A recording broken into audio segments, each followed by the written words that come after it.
There is a tendency to measure financial progress only through visible milestones, specific numbers like 50,000, 100,000, or eventually 1 million, and while these markers can be useful, they often fail to capture what is actually changing beneath the surface, because the real shift does not begin when a number is reached, but when the structure producing that number starts to behave differently. In the early stages, the financial system is almost entirely input-driven. Income flows in, a portion is saved, and that portion is gradually converted into assets, but the system itself is not yet generating meaningful output. Growth exists, but it is primarily a reflection of effort rather than structure. And because of that, progress can feel slow, even when it is consistent. But at a certain point, something begins to change. Not suddenly, and not always in a way that is immediately obvious, but gradually, through small shifts in how different components of the system interact. And these shifts can be observed if you know what to look for.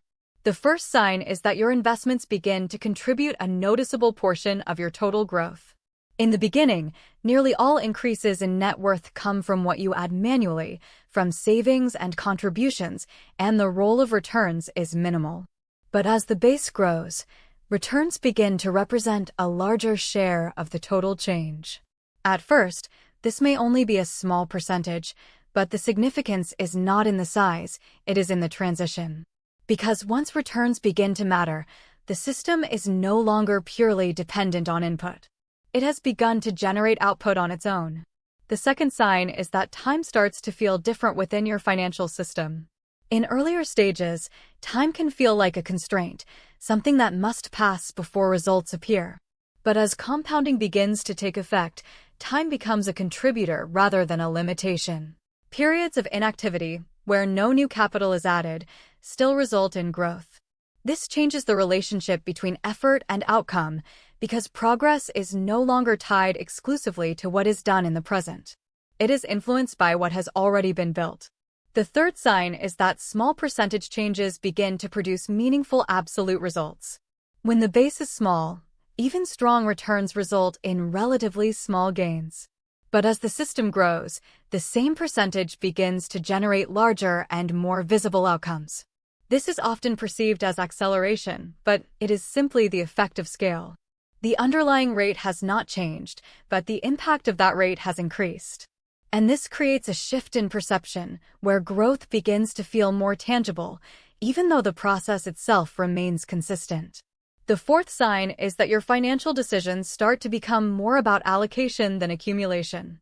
In the early phase, the primary focus is on building the base, increasing income, saving more, and finding ways to contribute consistently. But as the system develops, the question gradually shifts from how much is being added to where it is being placed. Decisions begin to revolve around distribution, diversification, and positioning, rather than just increasing the total amount. This reflects a change in the structure of the system, where managing what exists becomes just as important as adding more. The fifth sign is that volatility begins to feel different. In earlier stages, fluctuations can feel significant because they directly affect a relatively small base. But as the system grows, the same percentage changes may represent larger absolute numbers, yet feel less disruptive in relative terms. This does not eliminate risk, but it changes how risk is experienced. There is a greater capacity to absorb variation without it altering the overall trajectory. And this contributes to a sense of stability that was not present before. When these signs are considered together, what becomes clear is that the transition from effort-driven growth to structure-driven growth does not occur at a single moment, and it is not defined by a specific number. It is defined by how the system behaves, by how different elements, time, capital, and decisions begin to interact in ways that reduce dependence on constant input. This does not mean that effort is no longer required, but it does mean that effort is no longer the only force driving outcomes. From a broader perspective, this reflects a fundamental shift in the nature of the system itself. At small scales, the system is fragile and highly dependent on consistency. At larger scales, it becomes more resilient, more capable of sustaining itself, and more influenced by its internal structure. And understanding this shift can change how progress is evaluated. Because when the system begins to work, the most important changes are not always the most visible ones. They are structural. They are embedded in how the system responds to time, how it generates growth, and how it adapts to variation. Ultimately, the idea that your financial system is starting to work is not about reaching a milestone. It is about crossing a threshold where the system begins to carry part of the weight, where growth becomes partially self-sustaining, and where the relationship between effort and outcome begins to change. And once that transition begins, the path forward is no longer defined solely by what you add, but by how the system continues to evolve over time. There is another layer that becomes visible when this transition continues to develop, one that is less about obvious financial growth and more about how predictability begins to emerge inside the system itself, because in the earliest phase of wealth building, outcomes often feel inconsistent, even when behavior is consistent, and this inconsistency is not necessarily a flaw in strategy, but a reflection of how small systems respond to randomness, where individual contributions dominate the outcome more than structural effects. But as the system scales, a subtle change occurs. The range of outcomes begins to narrow relative to expectations, not because uncertainty disappears, but because the system starts to absorb it more effectively. This is one of the less discussed signs that the underlying structure is strengthening, because stability is not the absence of variation, but the system's ability to remain aligned despite variation. And this introduces the sixth sign, which is that financial progress starts to feel more consistent across time periods, even when inputs are not perfectly uniform. There may still be months of higher or lower contributions, but the overall trajectory becomes less sensitive to short-term changes in behavior. This is the point where momentum begins to replace manual control in shaping outcomes. Another important layer is how decision fatigue begins to reduce over time.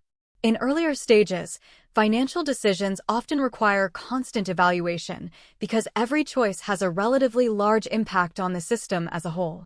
But as the structure grows, the relative importance of individual decisions decreases slightly, while the importance of system design increases. This does not mean decisions become less important, but rather that they become more strategic and less reactive. And this shift creates cognitive space, where attention can move from constant adjustment toward longer-term positioning. There is also a transition in how opportunities are perceived.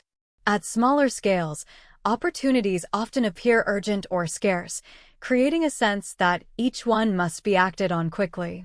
But as financial stability increases, opportunity perception becomes more selective.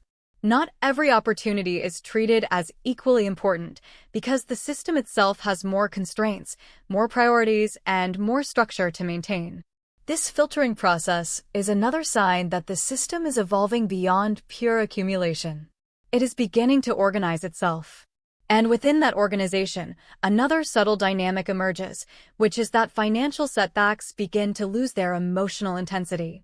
Not because they are smaller in absolute terms, but because the system has more capacity to absorb them without altering long-term direction. This is an important distinction. Resilience is not about avoiding loss. It is about ensuring that loss does not redefine trajectory. And when this begins to happen, it signals that the system has crossed a deeper threshold of maturity. There is also a shift in how growth is interpreted. In early stages, growth is often experienced as something that must be actively produced, measured, and validated frequently. But as compounding strengthens, growth becomes something that is observed rather than constantly generated. It becomes less about daily effort and more about periodic realization. This change in perception often marks a psychological transition that accompanies the structural one. Because when the system begins to work in the background, attention naturally shifts away from constant input toward periodic assessment. Another important sign is that income and capital begin to operate more independently of each other. In early stages, income is the primary driver of capital growth, and without it, the system cannot expand meaningfully. But over time, capital itself begins to generate a portion of growth that is no longer directly tied to active work. This does not replace income, but it reduces its exclusivity as the engine of progress. And this is one of the clearest indicators that the system has started to develop internal momentum. There is also a change in how financial identity forms. At smaller scales, identity is often tied closely to effort, occupation, and immediate results. But as the system matures, identity begins to incorporate structure, not just activity. The focus shifts from what is being done to what is being built and maintained. And this shift is important because it influences how future decisions are made, often reinforcing long-term thinking over short-term reaction. From a systems perspective, what is happening is a gradual redistribution of influence. Early on, outcomes are dominated by inputs. Later, outcomes are shared between inputs and structure. And eventually, structure begins to dominate the direction of outcomes, while inputs fine-tune the system rather than define it. This does not mean effort becomes irrelevant. It means effort changes function. It becomes less about driving growth directly and more about maintaining alignment within a system that is already in motion. And when this point is reached, financial progress is no longer experienced as a series of isolated events, but as a continuous process shaped by compounding layers interacting over time. Ultimately, extending this framework reveals that the most important transformation is not just quantitative, but qualitative. The system does not simply get bigger. It behaves differently. It becomes more stable, more structured, and more self-reinforcing. And recognizing these signs early allows for a clearer understanding of where one is within the progression, not just in terms of numbers, but in terms of how the financial system itself is evolving underneath those numbers. Because once the system begins to work in this deeper sense, the visible results are no longer the primary indicator of progress. The structure itself becomes the signal. There is still one more subtle layer that often only becomes clear when this system has been operating for a longer period of time, and it relates to how flexibility itself changes as the structure strengthens. In the early phase, flexibility is high in theory but low in practice. Decisions can be changed easily, commitments are smaller, and adjustments feel simple because the system is not yet heavily anchored into long-term obligations. But this flexibility is somewhat misleading because it exists in a system that is still fragile and highly dependent on constant input. As the structure grows, something paradoxical happens. Flexibility in terms of options increases, but flexibility in terms of reversibility decreases. There are more possible paths available, more strategies that can be considered, and more ways capital can be deployed, but at the same time, earlier decisions begin to carry longer-lasting consequences. This creates a shift from reversible experimentation to more deliberate structuring. And this is another sign that the system is no longer in its initial phase. Another important indicator is how planning horizon expands without conscious effort. In early stages, financial thinking is often constrained to short cycles, monthly budgets, yearly goals, and immediate milestones. But as the system stabilizes, the natural planning horizon begins to extend, sometimes without deliberate intention. Decisions start to consider multi-year effects more naturally, not because long-term thinking is imposed, but because the structure itself requires it. This is a quiet but important transformation because it shows that time is being integrated into the system more deeply. There is also a shift in how capital is emotionally perceived.